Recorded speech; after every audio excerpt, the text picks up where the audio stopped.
Gluta Rosa by Prisma's Beauty. ఢిల్లీలో యమునా నది ఉధృతంగా ప్రవహిస్తోంది. హెచ్చరిక స్థాయిని మించి ప్రమాదకర స్థాయికి చేరువలో ప్రవహిస్తోంది.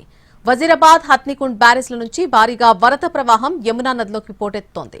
హర్యానాలోని హత్నికుండ్ బ్యారేజ్ 18 గేట్లను తెరిచి దిగువకు నీటిని వదలడంతో ఢిల్లీలో యమునా నది డేంజర్ లెవెల్ స్థాయిలో ప్రవహిస్తోంది. దీంతో హెచ్చరికలు జారీ చేశారు కేంద్ర జలసంఘం అధికారులు. ఢిల్లీలో ఓల్డ్ రైల్వే బ్రిడ్జ్ వద్ద 205.33 మీటర్ల మేర యమునా ప్రవాహం ఉంటే డేంజర్ లెవెల్ గా పరిగణిస్తారు. 204.5 మీటర్ల నీటిమట్టం దాటేయడంతో హెచ్చరికలు జారీ చేశారు.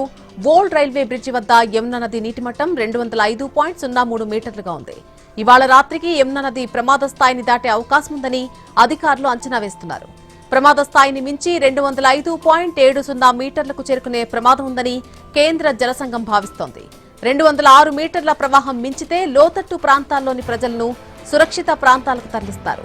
యమునా పరివాహక ప్రాంతాల్లోని 6 వరద ప్రభావిత జిల్లాల నుంచి సుమారు 13,000 మందిని ఖాళీ చేయిస్తారు.